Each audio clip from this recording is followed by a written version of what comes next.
kind of had to write a lot of new stuff, but I would also sing funny things. So like I remember I had the DJ play a song that it was a karaoke track that I was going to sing. Yeah. I didn't tell him this in advance, but the joke was that I kept missing my spot to start singing. I would sing too early or too late. Like, wait a minute, let's start that one again. The dentists are just liberal propaganda. Are you telling me a fact right now? I'm telling you a 100% fact. I just wanted to see how many times can I keep doing this, and then the crowd finally. But there's that sort of fun like repetition to the point of it being annoying, and then keeping with it to now it becomes funny. Sometimes you never get that upturn, but it's great when you can. No, those are sweet I did a spot. show one time thinking it would be funny to do the whole show with a puppet on my hand and never use or reference the puppet and just do my set, just do my 10-minute set, just having a puppet next to me.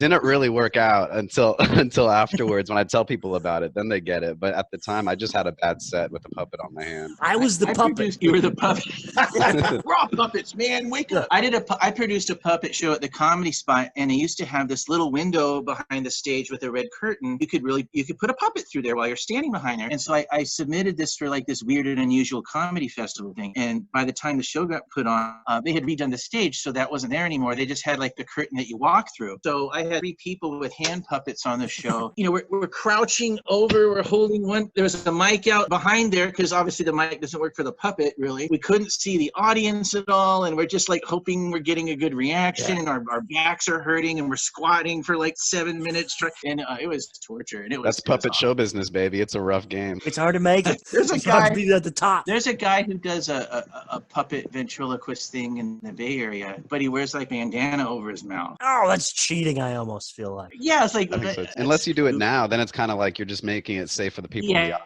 maybe he was a visionary. Yeah, it only worked before his if, time, really if ahead. him and the puppet were both wearing masks. There you go. Oh yeah, because like, and then you're like, is he even making that puppet's mouth move? Fuck this. Yeah, Like, or is like, that puppet making his mouth move? We don't know. Oh, this is a great time for ventriloquists or anybody who wants to do it. We've got a guy named, I forget his name. He's this older guy that is a real ventriloquist. And he has like he'll come to a comedy show with like a big suitcase and he pulls his dummy out. He'll say, it's my character. Like that's their industry term. They don't call them dummies. It's my character. And yeah, and it's just like an old school fucking ventriloquist act out of the 60s. And he just comes in and does his set. And he said he has tinnitus and can't hang around because the noise bothers him. And he just leaves like as a mystery into the night. Oh, shit. Gotta go do some weird puppet control shit. And like you won't see him for like a year, and you're like, whatever happened to that guy? And then he'll just show up at some fucking awful bar mic. He's one probably night, turning children into more fucking puppets.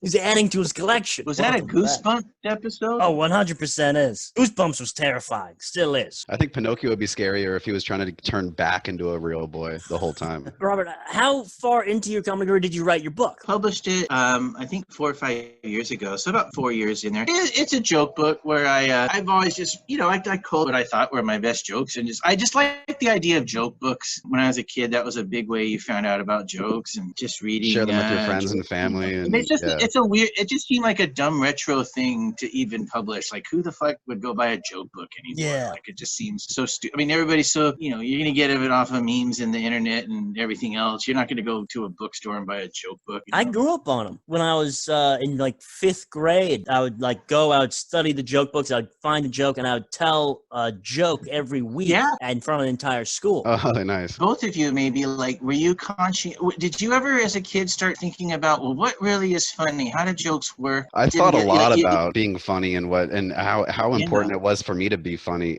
from an early age, because I would have funny people around me and I would watch them be funny and I'd be like, I want to do that. I really like what they're doing. Like, however they're doing, making me laugh is like really important. Then as soon as words started making me, I started to figure out what is it that a joke has in it that it actually turns like, it's something like not making sense sometimes. It's kind of what I came to. Yeah. I mean, there was definitely kids who had that natural riffing at funniness that I still have never got, but like I idolized them, like the older kid that like was like just could get off the top of his head and or just all that sort of stuff, Rob, what's the name of your book? Plug everything you want. Well, I only have like 4 copies of my book left, but it's Robert Berry's Big Book of Jokes. I think there's a few on Amazon left. I self-printed 300 of them, and I'm down to the end. But I might make a new version. I got a copy. I'm writing a Western right now. No shit. Like a movie or a book? Book. I started started writing these scenes of just random things happening in a Western novel, just sort of hopping all over the place, you know, like a shootout or a guy walking into a bar, just as a fun exercise. And I started making these different characters up, and I really liked it, you know. Like one of the characters is the horse. Like parts of the book are told through the horse's perspective. I thought that was kind of unusual, like, but not in like a dumb gimmicky way. It isn't just paragraphs of nay.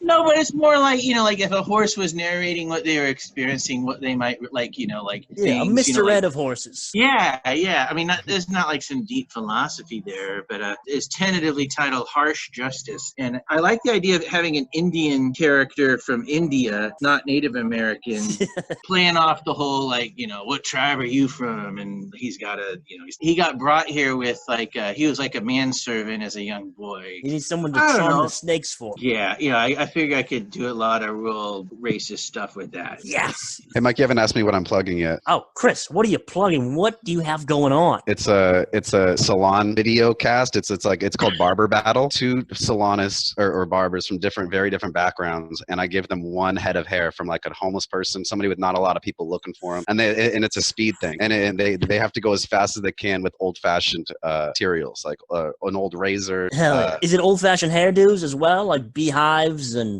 we have 70. We have different theme days. We have 70s days, 80s days sometimes, depending on the episode. Yeah. You can find that on. Let's see. That's going to be on Amazon Prime. Let me get out my Rolodex. Let me check real quick. Yeah, that's going to be showing up on Amazon Prime on the 15th of this month. So look out for that. Barber Battle. YouTube, we got Michael Nordstrom. We're putting out videos on there. We're having a new Like an Adult YouTube page. Look it up. Like an Adult. We're putting clips from the podcast on there. You get to see the video. Guys, thank you for listening. Thank you. Rate, review, subscribe to the podcast. Love it. Hello. The dentists are just liberal propaganda. Are you telling me a fact right now? I'm telling you a 100% fact. You hear the news? Like an Adult podcast. You hear the news? Like an Adult podcast. Handsome, tall, athletic. Two slobs just getting it on, dude.